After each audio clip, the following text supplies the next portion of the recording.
friends, welcome back to the Film Alchemist podcast, the show where we look at movies we love, break them apart, to find out what gives them their magic. I'm your host, Josh Griffey, joined again by my genetically altered, tic-tac eating, fast-growing, winged, I'm just going to stop there. I could go on forever. Hybrid and genetic thing and co-host. Alex Dandino. So many things can be ascribed to the Dren of this film. Guys, thanks for joining again. As you will remember, this month, the pod edits genetics. So our theme this month features people dabbling in the genetic code, playing God, if you will, making things. This, honestly, I mean, man's best friend, top-notch cinematic experience and journey. But this one, I was like, this might be the perfect kind of fun movie adventure into the why you should not be fucking around with genetics question, right? There are other movies that maybe do it more succinctly, more academically, this and that, blah, blah, blah. This movie is wild and fun. This movie is just bananas, and there's no other like way to explain it to me. Like my parents listen to the show, and every once in a while they'll like actually ask me like, "What are you guys watching this week?" And that last weekend I was like, "Oh, well, we're gonna watch Splice, and we're gonna talk about it." And this was like, "Whoa, Splice!" And my dad's like, "That's a great movie." And my mom said, "What's Splice? What's that about?" And I was like, "Well, it's like genetics, and they like create this weird little like, you know what? Remember when you watched Black Swan? You wouldn't stop asking me when she was gonna turn into a bird. It's kind of like you'll enjoy it that way." She goes, I never did that. So, like, that's the level we're at with my mother. I would just be like, Donna. Yeah. No, Donna, it's the movie you don't want your husband to be watching late at night and going, this is awesome. There's all kinds of questions arise. But, all right, you know guys, funny? I'm sorry. I my forgot mom to dip it in. I'm gonna dive it in here, guys. If you're with us and you love the show, we hope you do. Please take a second and leave us a rating and review wherever you are listening to this podcast now, especially Apple Podcasts. That helps us out a fucking ton, guys. Thank you. Also, you can see our beautiful faces, along with just listen to my Orson Welles of the People voice, as we've discovered, on our YouTube channel, Nerd Alchemist. That's plural with an S at the end. And guys, get at us on social media, especially Twitter, at Film Alchemist #1, the number 1. Let us know movies you'd like to hear covered, themes you have, double features, guests you'd like to see on the show, any new movies, anything you want to hear us talk about. We love hearing that from you guys. We appreciate it greatly.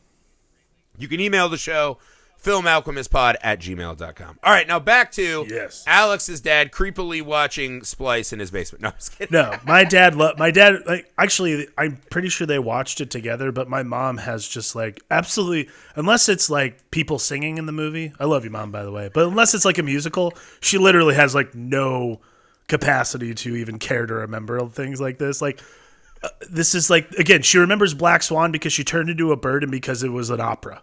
Like, that's, like, the thing she remembers. I would love to be the kind of person that could watch this movie and let those images just escape my mind. Could you imagine? Oh, yeah. But this is the thing. I think my biggest takeaway from Splice, here's something that struck me right away. I got on Letterboxd to add it to our list. You can find Film Alchemist on the Letterboxd app. We have a list for the Film Alchemist podcast of all I think we're almost to 200 movies we've covered now. I went to add Splice. Splice has barely a 2 out of 5 stars. And I was just fucking baffled. I was like, again with this Splice, shit? Come on. But what does Splice not deliver that you assumed this movie would be? To me, it's fucking fun. The gags are great. Dren is an excellent collection. The movie makes weird choices constantly. What I learned, my biggest takeaway from this movie, is that nerds should look and dress like nerds, right? Like, if when we eventually hit it big, right, and this podcast becomes a fucking I absolutely knew you were going to bring this up. It's something that through the movie, it just started making me so angry. So angry. I was like, I want to start punching my TV. I was so mad about the hipness of these goddamn scientists. But I was just like, when this thing becomes a cash cow, right, which I'm assuming our podcast will eventually be a cash cow. And I'm just like, I can't buy any more mansions, man. It's time to get in the genetic game. If you show up to interview at the Film Alchemist Genetic Laboratory, right, and you're dressed like you are in the White Stripes, you cannot be a scientist for my company. This is what the movie teaches us. People who dress like rock stars past the age of 20-something, right? These people are in their 40s, dressing like rock stars and fucking with the powers of a god. They cannot be shocker, the guy that wears flannel pants in his 40s to his scientist job, a little bit irresponsible. Shocking. Yeah, if you're dressed like you're about to go mosh at a replacement show, you for sure are not allowed to be a fucking geneticist, particularly geneticists. Yeah, and then if I find out you put your brother on the payroll and he just walks in from the Black Parade, it's like, this is a problem. There's too many hit people in this fucking lab of science. Got a real issue going on here. Yeah. Like, I don't want to know that God was listening to Atreyu on the 4th day. You know what I mean? When you're creating, let's take it a little more serious here, people. Right. Like, just imagine the gumption to show up to your shareholder meeting and just be like, yeah, I'm wearing a leather jacket and a fucking red tie. Give me money. I'm creating life. Yeah. Yeah, so what? I'm dressed like I just got off stage from a NoFX concert. What are you going to do about it? It was honestly, it got to the point of just pure distraction. I was so mad at the hipness of these people. When they showed their little apartment, and then she's like, we need a new apartment because it's by a distillery. I was like, of fucking course you do. Of course you do. I was so mad. I was like, just get back to abusing the how laws much you of want to nature. bet they're I can't deal with this. How much you want to bet they're not homebrewing beer, but like homebrewing gin? Like, that's probably They what definitely these guys have an extra ovum where they're just like inseminating it with like hops. You know what I mean? Oh, yes. Come over to Genetic Friday. My band's going to play covers of Dashboard and we'll have some ovum beer. But that's what I mean. The hipness of these scientists. I was like, no fucking wonder that this all went so south. But even that, right? I think the characters are more fun that way, honestly, right? Like, you wouldn't want to watch like early Bill Gates and shit and them like do that. That's not what you're looking for. So these are more fun characters to spend time with. And then you see their rock and roll attitude. You're like, oh, it all makes sense now. Yeah, I mean, that's like, to me, the best part about the characterization of Adrian Brody and Sarah Pauli's characters. It's like they have this sort of like they don't have to be this way. You look at them and know that they're like, hey, we don't play by the rules, geneticists. Yeah, they're absolutely the kind that would just like any rule stepping, right? Any line bending, like they're on it for sure. But they're habitual line steppers. You are a fucking habitual line stepper, motherfucker. But yeah, it's just weird, man. 'Cause the movie starts off fast. Like, I like watching them. They give birth to this like fucking giant dick, and you just see two giant dicks like touching their like they have the bird genitals where they're like they're fucking aroused mogwai, right? And it's like, oh, they've imprinted each other. Now we can go get our white stripe outfit on and ask for grant money, right? And so you see this just wild creation, right? Like, imagine a world where they're just creating these fucking dick monsters that become this, because they're saying they can cure all kinds of shit with these, right? Alzheimer, all these medical problems can disappear because of Fred and Ginger, right? That's their theory. Right. And then you get into this question, right, of, then the movie goes into the really fun phase where it's people making bad faith ethical arguments. And I'm 100% here for it. 'Cause it's like, one, you're already creating these fucking dick creatures. Which, by the way, they look like just little, you know, like, if Slimer and a penis made a baby, that's what these things look like. You know, they're kind of like wormy. I believe they're called vermiforms. Yeah, sure. That's a more churched up name. That's a more presentable name than a Slimer dick. Listen, on the dicks. Film Alchemist podcast, we get the names of these particular genetic creatures correct. At the Film Alchemist Genetic Institute, we have strict naming protocols and no plaid pants. That's also another rule. But that's what I mean, right? So they just look like... So that thing is called a Slimer penis, and that's the end of it. Yeah. So they make these little Slimer penises, and then when they start fighting, you're like, oh, they're not just doughy little flesh mounds that we're going to harvest. You're like, these things are jacked. They are murder machines with one little stick, little stinger. They're like, blood everywhere. They have the great shareholder shot where it goes from hello, rich people, give us money to a Gallagher show in about 3 seconds. And it's like, this is amazing. But this is the cool thing about this movie. They create this bloody horror show, Gallagher comedy event, right? With their little Slimer penises. And that is just a throwaway plot in this movie. That is an absolute throwaway. Any other movie, that would be your big A plot, right? No. This is a throwaway. Because what happens is they're like, we can't go to human trials. That's, possibly illegal. It's not ethical, right? Corporations with ethics. I think that's hilarious in this movie. And what we see is they go back, and Sarah Polley and Adrian Brody essentially on kind of like almost like a drunken dare. Or like, could we? And so then we get the cool sciencing montage, right? Where they're like, boo, boo, genetics. And seemingly in what looks like, 2 hours, they figure out how to just make this thing, but with human DNA, right? They even show there's like all these animals. So it's very man's best friend, all these animals. And then a leaf is their original chart for Fred and Jen. There's like a leaf on there, so it's some plant. And then we just throw in humans. And you just watch this slow snowball effect of, we did that.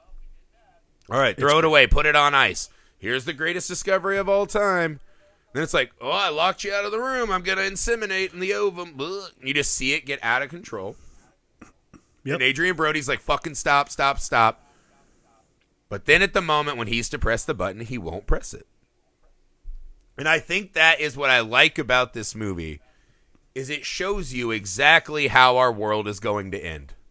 Like, yes. I actually watched this film, and I was like, that's how it's going to happen. I mean, I read on the internet in some really smart, obviously research videos, that this is exactly how our world is ending right now. Well, that's the like Wuhan equivalent of Adrian Brody and Sarah Polley already did this. It's the best part, but it is the best part of this movie is like Adrian Brody not pressing the button might be like the metaphor for the entire film, which is just when you think they're going to jettison this like insane, there's no way they're going to take this. There's no way this movie's not going to take itself that seriously. They're like, no, you're here for the fun and games. It's called Splice. You know what you walked into. Right. So you're signed up. You're good to go. You got your ticket to the ride. And that's when the fucking fun starts. Because I fucking love that scene when they go, like when the ovum is literally bursting. Oh my God, dude. Like, but see, that's what's funny. I like that stuff too, but I like all the stuff leading to that. I mean, not only we skip, they do a great job of villainizing these two. It's like, they're just super cool, good-looking scientists that fucking crack, genetic editing to smooth fucking jazz.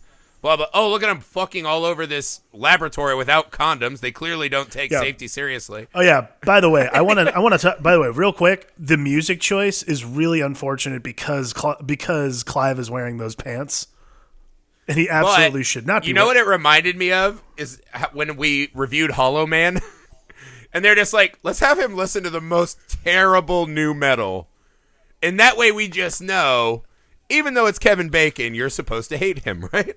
He likes Seether or whatever the fuck band it was. So this is how I feel like they were just piling on. But what I like is they make the argument that you can totally imagine, right? Which is, if we don't use human DNA now, someone will. And I think that's how this, you just see this fucking happening. And it just feels, you never are in the movie and you're like, yeah, right. I mean, granted, once like all the, madness starts, you might be like, well, that's a bit far-fetched. But honestly, You're like, that's what is going to happen. Eventually, someone somewhere in our world, our real world, is going to say, hey, we can use this technology to get ahead. And if we don't, someone else will. All the bad things that happen in our world today, that's probably how they all fucking start. And so I think it's this really fascinating look at, because even Clive, right, they play him as kind of like he's the ethical touchstone. Like, man, this is fucked up. But even him, you can tell he's like, well, if it's going to happen anyways, I'd like to get my name in the fucking journal. But that is what is the fun and game, is the movie continues then for about 30 minutes to every scene, they should kill this fucking thing. Every opportunity. There's not a chance. Like, again, and it's so just like, this is like Vincenzo Natali's the director, and like I love the amount of foreboding that every, like, you're right, like, there's like 30 minutes of just scenes where you're like, that this is not sustainable. Yeah. Like, absolutely kill this thing. He could have stopped it when she inseminated. It could have died in the pressure of the ovum. He could have not cut the sac. Again, also showing his lack of, restraint. Cuts that fucking sack open. It has that greasy looking whatever. Puts the scalpel right in his mouth. Like a fucking monster. I was like, this guy is an animal. But that's there's absolutely no health protocols in this. And then they come in and it looks like a fucking dick rabbit, right? So now it's like a penis rabbit from hell. And he's like, I'll gas it. And she's like, don't. What? It's like, what? But that scene happens about 20 times. Actually, one of my favorite scenes in this segment is when Adrian Brody runs in with the fucking broom. Like he's going to fucking beat Drin with the stick. And then later, that's exactly what he does. Hey. Foreshadowing. You were really waiting on that one, weren't you? As soon as that scene came up and he ran at her with the broom, I was like, can't wait to do this on the pod. Boop, boop, boop. Like typing it out. So, this made the entire 200 episodes worth it. I can walk off now into the sunset. But like, that is like the best part about the movie itself is the foreboding that every scene carries. Because, again, between marketing, between the title of this movie, between everything, you know where this is going. There's no good ending. This doesn't end like Pollyanna, where she like, oh, I figured it out. Like, this is going to end horribly.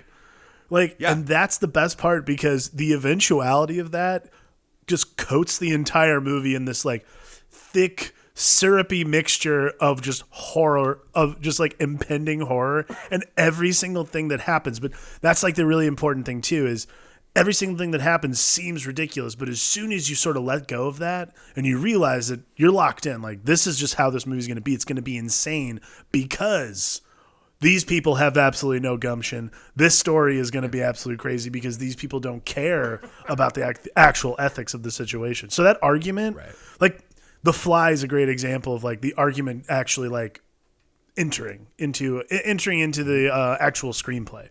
That almost never comes up in this movie at all. Like this becomes much more about they do it later, right? They do it later, right? But there's the moment where Sarah Polley runs in and they see the creature for the first time and she's like, what is it? And Adrian Brody says, a mistake. And that's about the last time where it's like, there's a real kind of self-awareness. For the rest of the movie, it's kind of this, one of them is always finding a reason to not have the debate, right? This is the classic. They were so preoccupied with whether or not they could, they never stopped to think if they should. I mean, yes, that's exactly what it is. But again, the nice part about this movie and the way they sort of skirt past the ethical so that you can get into the actual like plot of the film, which gets way more fucked up as time goes on, is that they don't spend so much they actually, it's interesting, they assign the judgment of ethics, of the proper thing to do, of the real like social mores of this entire movie onto the viewer. So like you get to sit there and spend the entire time going, should have fucking gotten rid of this thing. Like you whisper it to yourself while you're watching Clive fuck his like weird half daughter hybrid thing. Whoa! We got a lot of weeds to whack before we get to that. But that's like the thing is the ethical question becomes a viewer question. It doesn't become a Clive and whatever Sarah Polley character's name. I can't think of Elsa. No, because they so clearly. Because this is the thing. When Clive is helping her to the sultry notes of that smooth jazz, crack the code, and then they make a serum. Like, what the fuck does he knows every step of the way this is happening. So what the movie does, which I think is such a better way to tackle it, right, is this is wrong. We are framing this now, right? They're framing Everybody it knows. so early that all of these arguments are bad faith, right? We could save everyone, blah, blah, blah. That's not what this is for. This is so they can fucking be rock stars. That's all this is about. And so really early, we take out the genetic ethics, right? And the movie does this really cool thing where it reframes the rest of the movie with these really interpersonal ethical questions and shows us that all of us are fucked up as people. How dare we think that we can handle this, right? Right. And so they do that, right, where they make Dren just unusual looking enough to where we still can view her a little bit as a monster. Like, if you got, like, Prime Shirley Temple is what came out of that ovum, this movie's really fucked up and impossible to watch. But, right, you just add that little split and the eyes to the side, and you're like, oh, yeah, do whatever the fuck you want to that thing. And that's what the movie does is, here is a thing that we look at as less than human and not as cute as, like, you know, Sasquatch from Harry and the Hendersons. It's, like, kind of right in that spot where you can ascribe as much or as little as you want to it. And then you just watch these people be bad people, right? He's a shitty brother. She's a shitty partner. You know, you see these, like, little struggles. And what the new phrase of the movie becomes is not, should we have played God? It's, what's the worst that could happen? Yeah. That's what she says as she's fucking him with no condom in the same room as the creepy children's room they've just set up for their fucking genetic monster. And you're like, that's what we're doing now. Is not Dren should not exist, but Dren exists, and she exists with really irresponsible humans. Right. That's the movie, and that's way better. That's way more fun. I mean, yeah, that's like the ethics and all that. Yeah, like that's the best thing about watching this movie is the reassignment of I guess judgment, because ultimately it's not really like these characters have no, like you said, these characters have no gumption. If they had gumption, this movie would be over within like 5 minutes. Be like, well, this was a huge problem. We shouldn't do this ever again. Beep. That's the end of it. Like, if they didn't just stick listen to Fred to and Judas Ginger. Priest breaking the law and repeat, this movie doesn't exist. Right. Like, this movie doesn't exist. Like, the uninteresting version of this movie is them solely focused on the Fred and Ginger, what are we calling them? Slimer penises?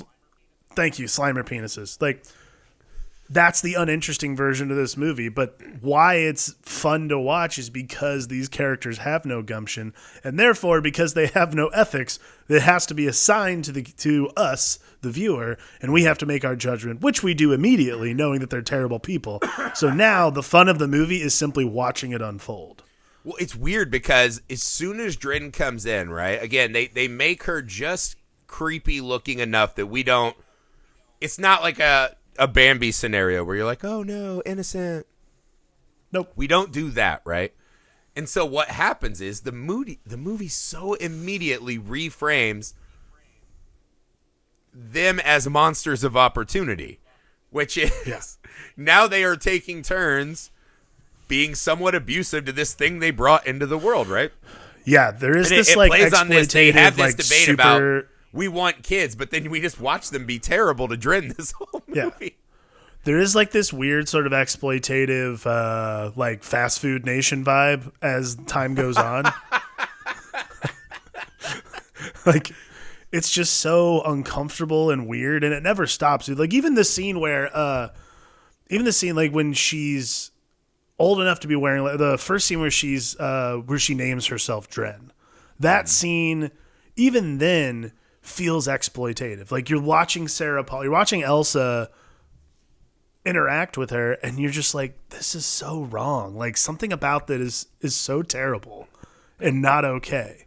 And I think it gets out of control pretty fast, right? Because the scene to me where I immediately was like, whoa, something is not, is when they made that creepy, like way too many teddy bear corner for her. Yeah. And you're like, this is, ugh.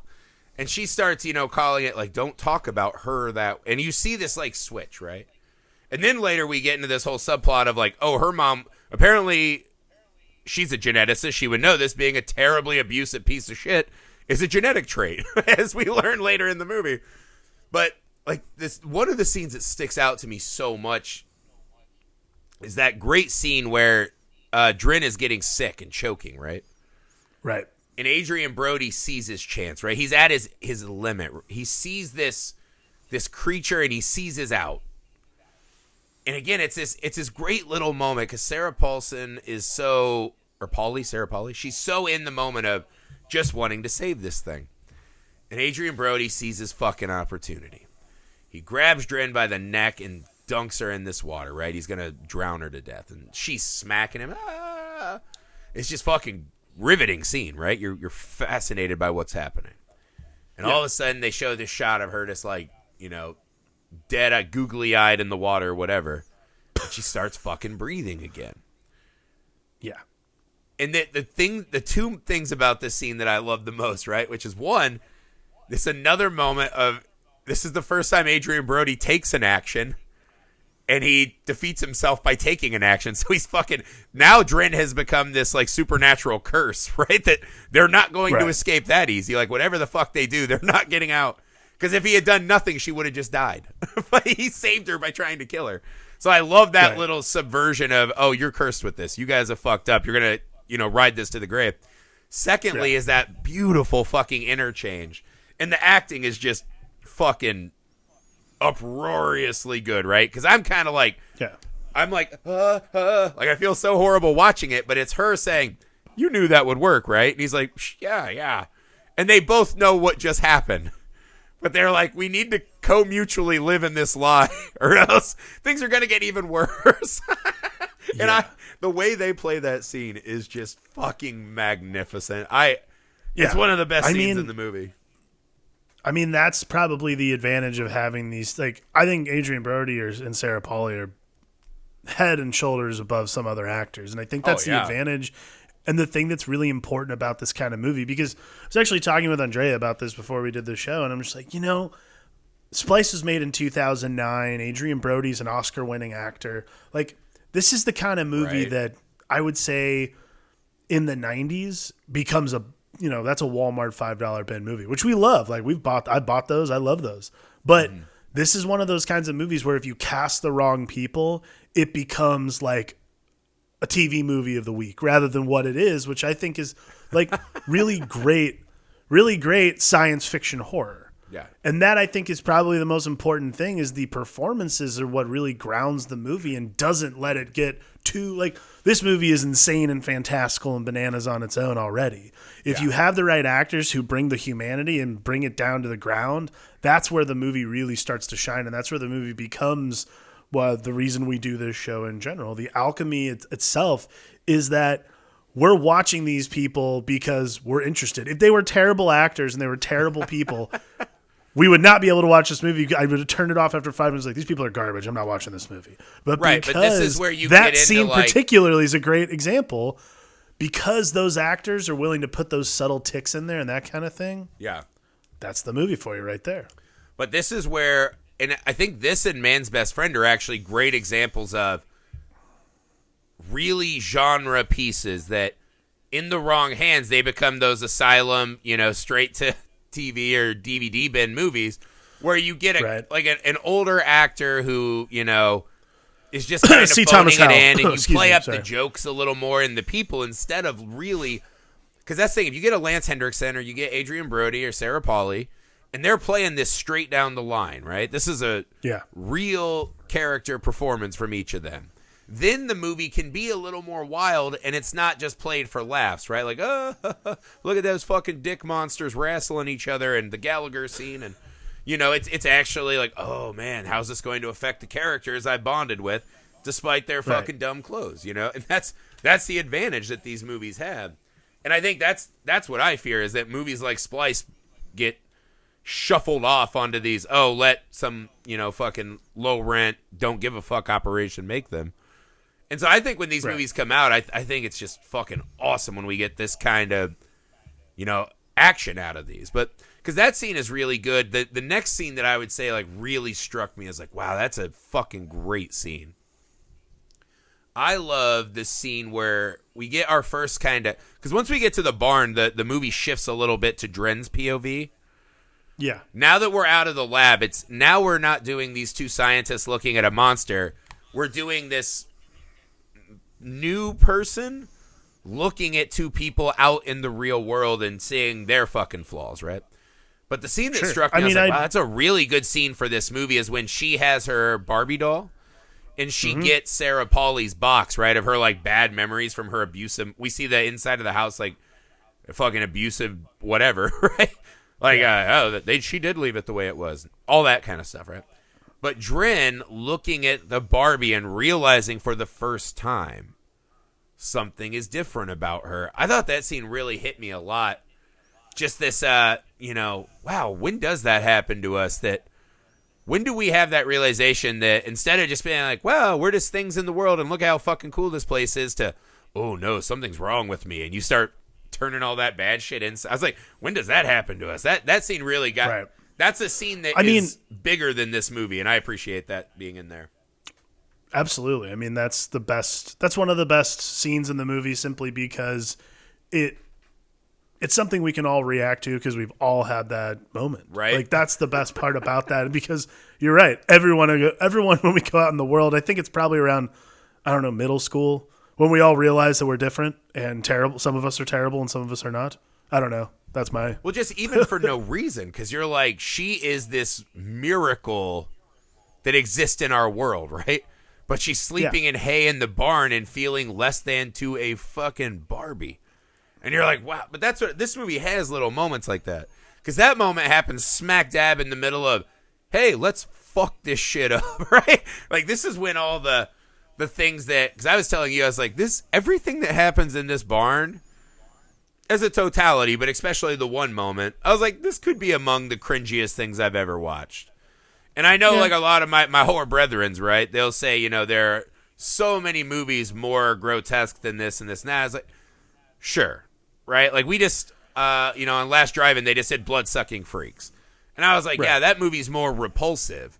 But it's also kind of a childish, just trying to get a rise out of you movie. There's no effort put into, like, building stakes like this movie. Right. Well, I think that's what Splice does so well, is that it, instead of doing what I would consider probably, like, more schlocky shtick, so to speak, because there's the opportunity for it. And, like, look, that's some of the best parts of Man's Best Friend. Like, pissing acid on a fire hydrant is hilarious. But, like, where you might find something like that in Man's Best Friend, here what they're trying to do is... assign those kinds of things value, because, and again, we find out about Sarah Pauli's past, and then also obviously the big reveal for Clive is that Sarah Pauli's the human DNA in Dren. But like, the more we get into that, and the closer we get to those moments, the foreboding starts also shifting itself a little bit, and it turns much more into this, like, it's not foreboding anymore. It's almost it's the eventuality. Because again, we're on, like, by that time, I feel like we're on the back half of the movie. Like, once we get to the barn, we're pretty much on the back half of the movie. So, like, you kind of know how this thing's going. Particularly when you get to the barn. And I got to tell you, man, honestly, like, between the scene with the Barbie and then compounding that with the scene where Elsa disciplines her, those are, like, truly, like... We're jumping a lot. There's a lot of big moments, right? Because there's a lot of big moments, but... Like, when she just gets out and kills that rabbit, there's that great moment where she turns around and her face is bloody and smiles, right? She's just being who she is. And you see them react in horror to her for the first moment. You're like, oh, okay, I see where this is going, right? And so then the barn becomes... Again, it's this creature who just smiles because she's just doing what she's kind of growing on her own, right? And you see us just fucking putting our human shit in her, right? Like, I read a lot about the rise of AI. And one of the things a lot of experts say that I always latch onto is we're always afraid of the computer that's super smart and can process things, but has all of the shortcomings of the way humans see the world, right? And that's probably illogical. If they're so further ahead of us, they probably won't have the nonsense we have. They'll have their own nonsense. And that's what this movie does great, is you see us start projecting onto Dren, right? So... the moment that, because this is Sarah Pauli takes a fast fucking turn. It is fast to when she's like, "Hey, this is my little girl Dren too. Fuck you," right? Like, I mean, it's fucking lightning speed, but it's the she ate a bunny. She doesn't like that. She's not listening as much. She's drawing Clive and not her. She thinks. So you see this subtle resentment, right? Because that's the thing. They're untrained parents who have gone to the teenage phase in like a couple months. Record time. Yeah. So it's like you see them wildly unprepared. Like, I'm supposed to be at the, acoustic Iggy Pop concert at the distillery. Yeah, man, I gotta get to that. I gotta get to that Deviant show. What the hell am I doing here? Yeah, now I'm here watching you murder my cat with your little fucking stabby thing. That's the other cool thing, too, that they just kind of throw away and don't really address again in the movie. I wish they would have done more with the part where they're like, oh, they're junk genes pushing to the surface. But we gave her no carnivorous traits, right? Like, no attacking traits. And they just are like, it's cool, she's got a stabby, venomous thing. They just kind of let that fucking... I was like, I want to know how these fucking... Is this a life finds a way thing? Fucking genes are pushing through? Well, I think that's what's... I mean, again, like...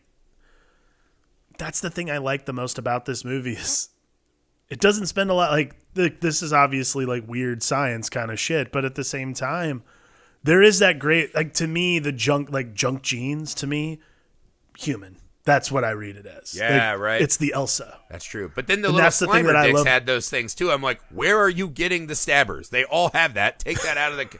Put on some Yaz and fucking take out the stabber. But no, I just think this whole movie's fat. I love all the creature shit. Dren is such a good creature. But what I like is this is where it has this weird, like they're both putting their, inner secrets just in a barn where the other partner can walk in and see. Right? Like there's some weird shit going on in this barn. Because the two big moments, obviously. And I don't know which one is more vile, right? I think Sarah Pauli's is actually more vile. Because she has a fight with Dren. Yes. Fucking bitch smacks her. Dren kills the cat and is like, what's up? I'll attack you. She fucking brains her with a shovel. And I'll tell you the scene in the movie that actually like got me the most was when she just turns into that like Scully autopsy voice and cuts her dress off. That is such a hard scene to watch because we've spent this movie kind of watching these scientist couple that we kind of like, even though they have like weird, annoying traits. And then now we've spent time with Dren, right? We're kind of growing with Dren as her own character. It would be the equivalent of, again, in Harry and the Hendersons, you woke up and, Mr. Henderson's like, oh, I chopped your dick off and shaved you in the night. Welcome to my world, bitch. You're like, that's a different movie. And when she's cutting that dress off and just talking about, the subject, and now she's calling her the subject and shit. And that just stone cold fucking turn, man. That is a brutal scene to watch. Well, and I think that's another really fascinating, like, it's a level deeper thing to me because you find out all this shit about Sarah Pauli's past and how horrible she was, horribly abusive, like, parent. Like, to me, that is like about what's her, like, what we inherit, like, what Dren is inheriting herself. Because essentially what's happening is Elsa's gone out of her way to not be this version that she saw growing up, this version of her, a potential future for herself growing up. And she's literally landing because she has no idea what else to do because she's not prepared. It's like the greatest science beat is like, you don't know what to do. You're unprepared. So you do what is familiar to you. And the most familiar thing to her is this like horrible string of abuse. Because that's really what she's doing. She's just repeating the pattern. It's horrible, man. The cutting off the tail and then she just walks past Adrian Brody like, fuck you, you haven't solved it. I'll go handle all this shit. And she just says it in this fucking tone, too. And it's like, you just want to reach through the screen and just be like, hey, asshole, your fault. You did all of this. Like, you get the feeling Adrian Brody helped, but he's not the guy that's going to inject the ovum. Clearly. No. Right? You're just like, but then you're like, asshole, this is your fault. You see Sarah Pauli like taking this fucking high ground as she walks out with her little ice bucket with a fucking maimed tail. And I was like, woo. I was like, in the grand scheme of moments you hate a movie character, that's pretty good one. But then you come in, and this is where there's this other turn, right? Where now Adrian Brody sees Dren undressed, and he feels really bad for her. Now he's starting to see her as more than science, right? He's taken the turn, right?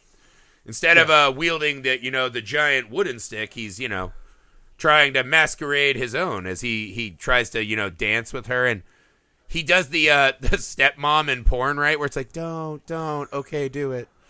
Right? So, like, there's even that scene where, like, she is taking a bath specifically because she knows when he's watching her and they hint that maybe there's some J.O. happening with the scotch.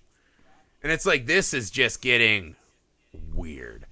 This scene, right? So Amy and I, my wife, are watching. And so Adrian Brody goes in and she's like, what? Like, my wife's kind of like slowly, because I was like, I've seen this. I know it's kind of like, oh, I forgot. Like, this is playing out more intense than I remember.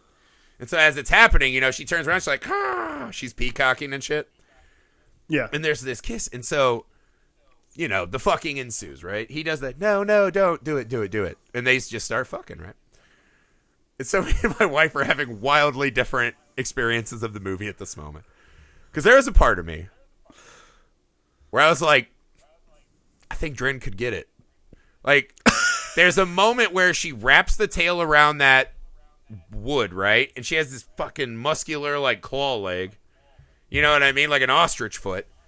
And she just, like, and there's, like, this fucking animal power when she, like, takes little, you know, tiny Adrian Brody, little Ichabod Brody, and pins him up against this fucking water setup or whatever. And I was just like, I was getting the vapors. I was like, damn, this is weird for so many reasons. It's inappropriate, but that's fucking hot. I was like, that is one of the hottest.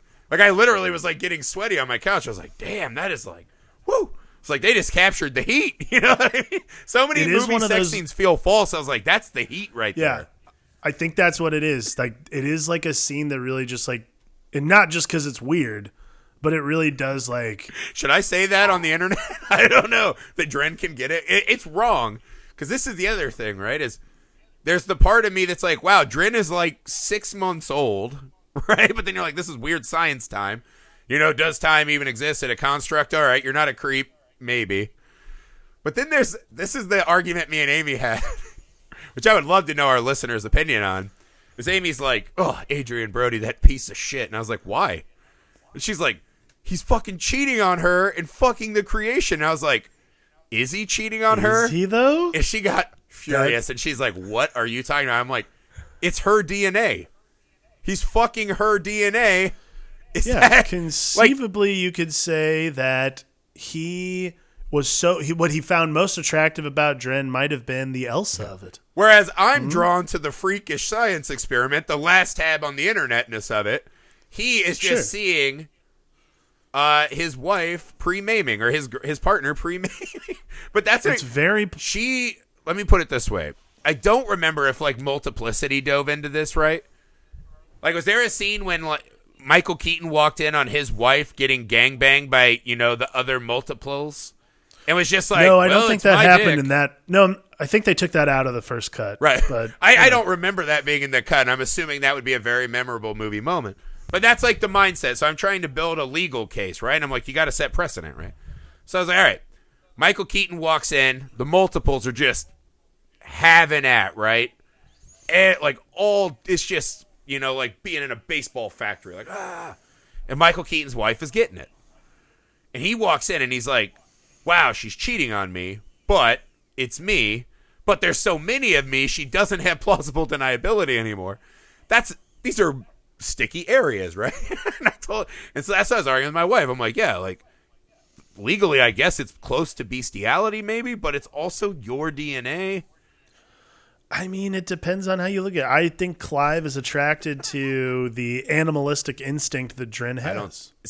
I think there's something, I mean, you could say there's like a pheromone thing, but I've had this discussion at bars many times where my friends are like, it's just like one of those dumb guy things that always comes up. It's like, dude, if you fucking aliens came down and like you got taken on the ship, would you fucking alien? I was like, yeah, for sure.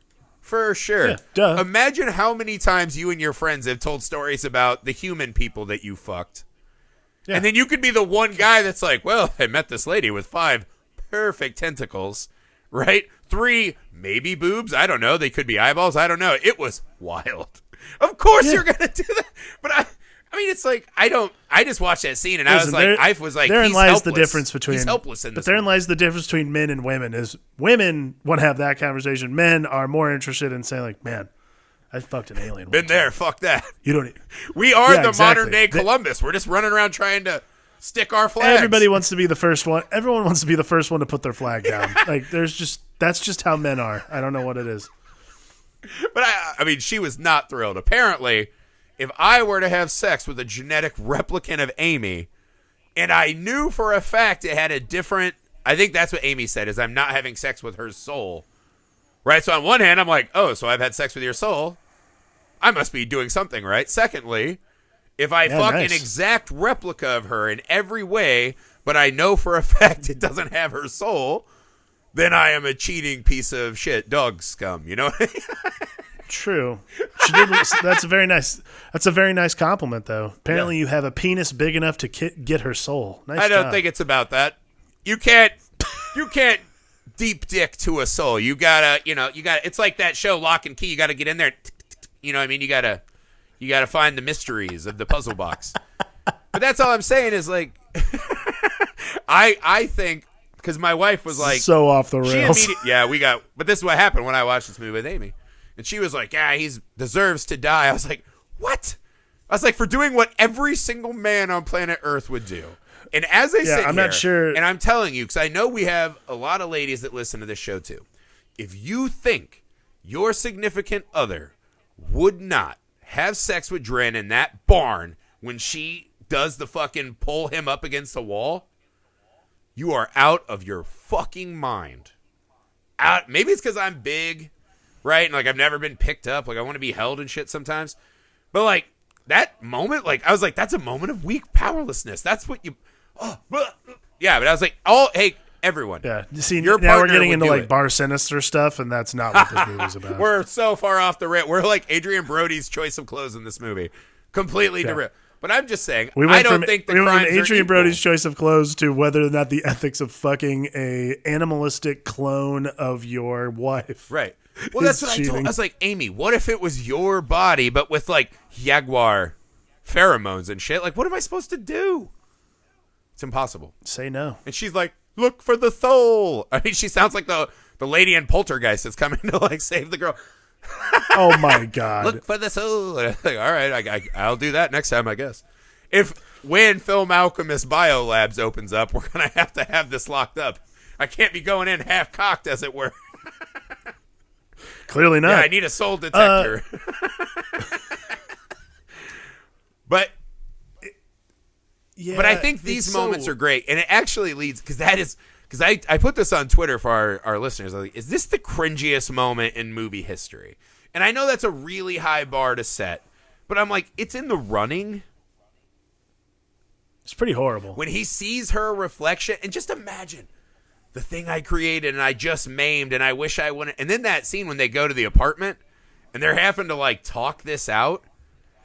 And he immediately turns it on like, well, you maimed it. And she's like, I did maim it. And it's like, you also stabbed it, but she liked it. And it's like, what is happening in this scene? But that's where he starts giving her shit. And he's like, was this ever about science?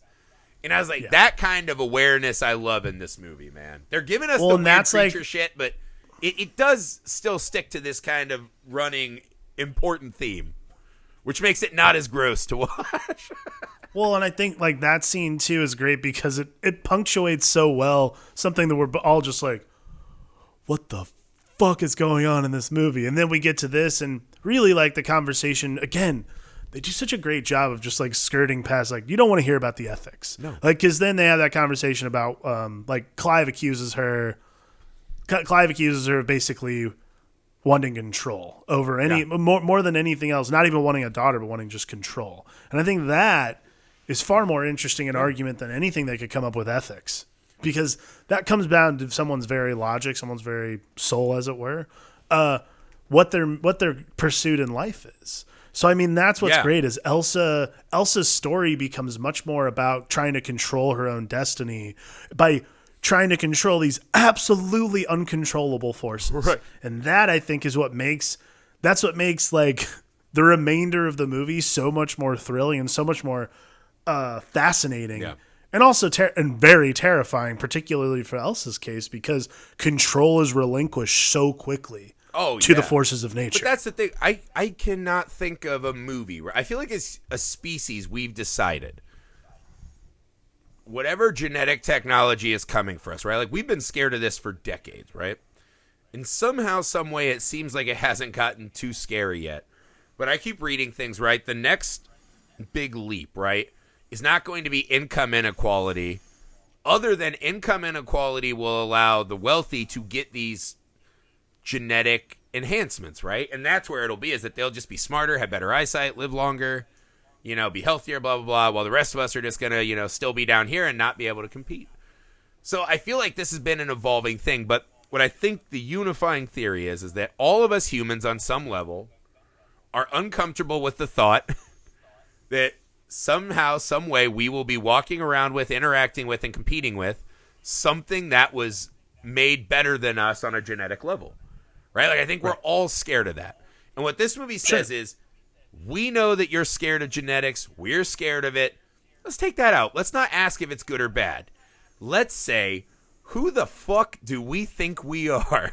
Right? Because I think there's this problem, and I don't know that it exists as much, but like when I first saw this movie, I still had respect for government and officials, and there you could believe in things in the world. And now I'm at the age where in 2009 you could believe in things. I had no idea. Yeah, I mean, you could believe in things, but now you get to the age where you're like, oh, everyone is just fucking hoping that they're figuring it out, and just we're all kind of just bumping around, whatever.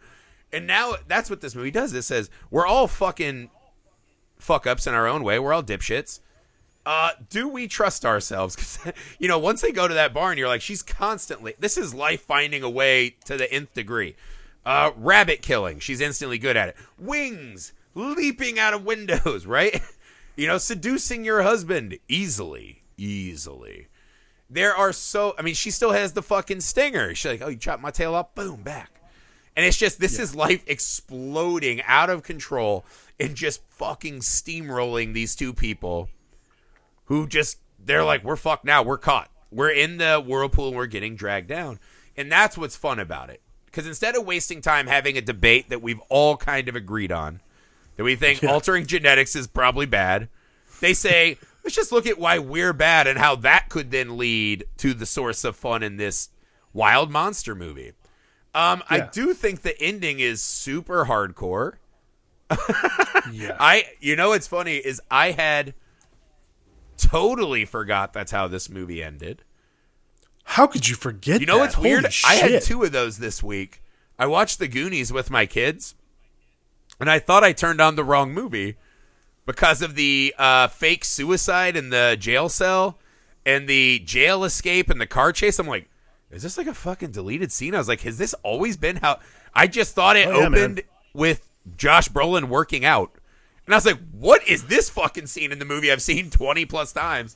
And then I saw this, the ending of Splice, and I was like, oh. I forgot about Alpha Diesel Dren in the assault. I forgot that is how the movie... I think that's a pretty hardcore way to go with this. I don't think this is like... This is the thing I love the most about this movie, is that once you start doing this kind of thing, like once it's like they do such a good job of like at the front of the movie, they're like, well, it's just a lot of different things plus a little bit of human. Like, you never know.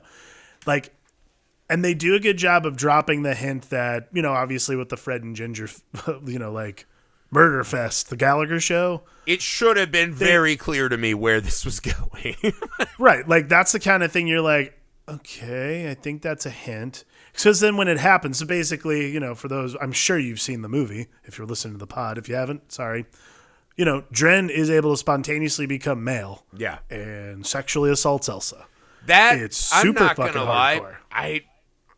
I would have liked Elsa to have a revenge bang while Adrian Brody's like paralyzed by the tail stinger. And Dren is just has to watch. And Dren and her are both looking at Adrian Brody in the eyes. I think that's better. That would have been pretty badass. I'm pretty much for don't just throw very serious crimes on the scoreboard for no good narrative reason. Yeah. Because the other problem is, if you're going to go this way, I don't want to trivialize that moment, and that's exactly what Splice does. Which is in the last scene, you see that she has learned nothing. She has learned nothing. That she is just signing this fetus away for massive amounts of money. So this company who now is like, oh, you broke ethics first, now we can fuck around, is going to inject this uncontrollable thing into our world.